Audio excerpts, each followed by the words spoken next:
Hello everyone. Welcome to my YouTube channel. My name is Mehdi. I'm going to read out loud Cranford, Chapter 3, A Love Affair of Long Ago. After Miss Jenkins' death, I did not accept to go to Cranford again. It was pleasant, therefore, to receive a letter from Miss Poole inviting me to stay, and then a few days later a letter from Miss Matty also inviting me. I promised to go to Miss Matty as soon as I had ended my visit to Miss Poole, and I went to see her the day after my arrival in Cranford. Miss Matty began to cry as soon as she saw me. I took her hand, feeling very sorry for her, all alone in world without her sister. Dear Miss Mary, said I, my dear, I'd rather you didn't call me Mary. She didn't like it. Please, my love, will you call me Matilda? I promised, and I did try. We all tried, but with a so little success that in the end we called her Miss Mary again. My visit to Miss Poole was very quiet. The Honorable Mrs. Jamieson was too fat and lazy to give many parties, and without Miss Jenkins to lead them, the other ladies did not quite know what to do. So I sewed my father's shirts while Miss Poole did her knitting and told me stories about Cranford. One of her stories was about a lad affair she had suspected many years before. After a week, I moved to Miss Matilda's house. How anxious she was about everything. Is your room all right, dear? She said worriedly as I unpacked. The fire's not very bright. My sister used to arrange things so well. She could train a servant in a week, but Fanny's been with me for 4 months. Maid servants were always a problem to the ladies of Cranford, and especially to poor Miss Matilda. There was not many gentlemen in the town, as I have said, but the number of handsome young working men was alarming. Sometimes they had to call at the house. What would happen if the maid fell in love with one of them? Pretty Fanny was not allowed to have any followers, but her mistress suspected that she had very many, and I myself once saw something strangely like a young man hiding behind the kitchen clock. However, during my visit, Fanny had to leave, and I agreed to stay and help Miss Matilda with the new maid. Mother was a rough, honest-looking girl from a farm. I liked her, and I promised to teach her the rules of the house. These rules were, of course, Miss Jenkins' rule. Miss Matilda had whispered against many of them during her sister's life, but now they must stay. About that, she was certain.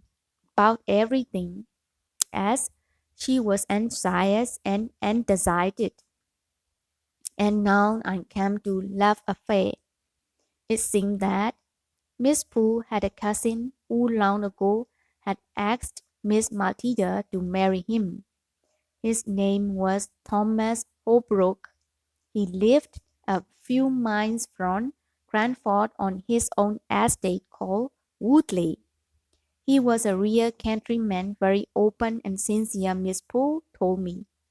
He reads aloud, she added, more beautifully than anyone I had ever heard, except Mr. Jenkins, the late rector. Why didn't Miss Matilda marry him? I asked. Perhaps the rector and Miss Jenkins didn't think Cousin Thomas was enough of a gentleman for her. You know, the Jenkinses are related in some way to Sir Peter Alley.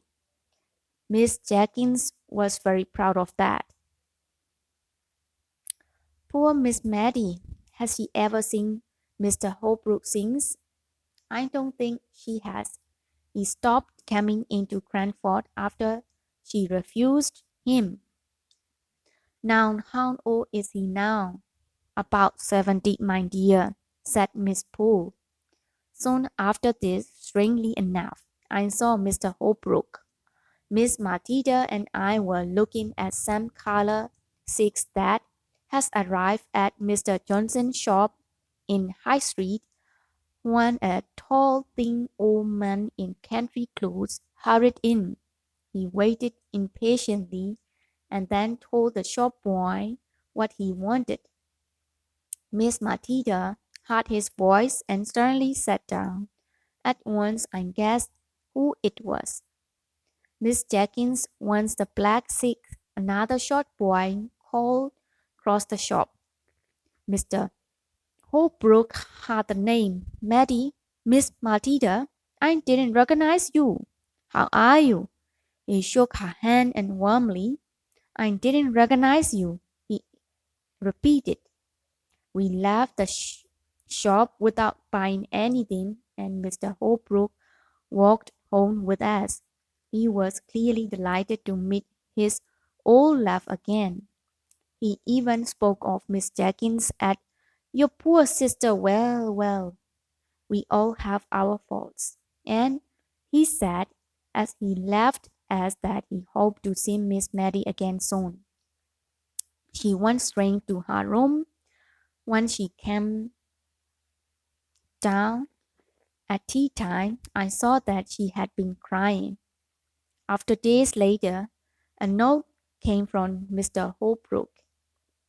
It was now June. Would Miss Mattie and I like to camp out to Woodley for a day? He asked. He had also invited his cousin, Miss Pooh, so the three of us could ride in the same carriage.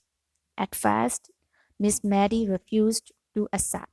Then, when we finally persuaded her, she went back to the shop and chose a new bonnet for the visit. It was clear that she had never been to Woodley before. She trembled as we drove there, and I could see that she was thinking about the past. Towards the end of the journey, she sat very straight and looked sadly out of the carriage windows. The house itself stood among fields, and there was an old garden full of roses and little fruit trees. It was very pretty, whispered Miss Mattie, as Mr. Holbrook appeared at the door smiling warmly. The day passed very happily. We sat and talked in a nice and tidy room filled with books. I asked to look at the garden, and displeased the old gentleman. His housekeeper gave up dinner in a kind of kitchen, and later I walked with him across his fields. Then, when we came back to the house, he offered to read us some new poems by Mr. Tennyson. Yes, please do, Cousin Thomas, said Miss Poole. I thought it was because she wanted me to hear his beautiful reading. Afterwards, though, she said it was because she had wanted to go on with her knitting. Whatever Mr. Holbrook did was agreeable to Miss Mattie. She fell asleep soon after he began a long poem called Locksley Hall. But he woke up when his voice stopped. How pretty, she said quickly. Pretty, madam, is beautiful. The poem, the poem was about lost love, but Miss Mattie had not heard it. Oh yes, I meant beautiful. She apologized. It's so like the beautiful poem by Mr. Johnson that my sister used to read. I forget the name of it. Which poem do you mean, madam? What was it about? I don't remember what it was about, but it was by Dr. Johnson. It was very beautiful. As we got into the carriage to return to Cranford, Mr. Holbrook promised to call on us soon. This seemed to please Miss Mattie, although as soon as we had left Woodley, she began to worry about mother. Heathergay had a follower while we were absent. However, there was no sign of a follower as mother came to help us out of the carriage. She always took good care of Miss Mattie, and tonight she said, "Ah, dear madam, you shouldn't go out in the evening in a such thin shawl. You will catch cold, and at your age, madam, you should be careful." "My age," said Miss Mattie, speaking almost crossly.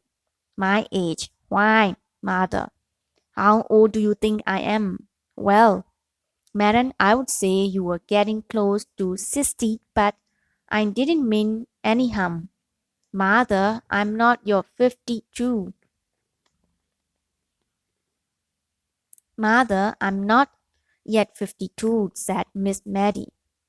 Today's visit had reminded of the past. I think she did not want to remember how long ago it was. Miss Mattie said nothing to me then or ever about Mr. Holbrook, but by careful watching, I saw that she still loved him. She now wore her best cap every day and sat near the window to see down into the street. He came. He asked politely about our journey home from Woodley. Then suddenly he got up. "Well, madam," he said to Miss Matilda, "can I bring you anything from Paris? I'm going there in a week or two. To Paris?" "Yes, I've always wished to see it. Oh dear, I almost forgot. Here are the poems you liked at my house." He pulled a small packet from his coat pocket and gave it to her. "Goodbye, Mattie," he said. "Take care of yourself."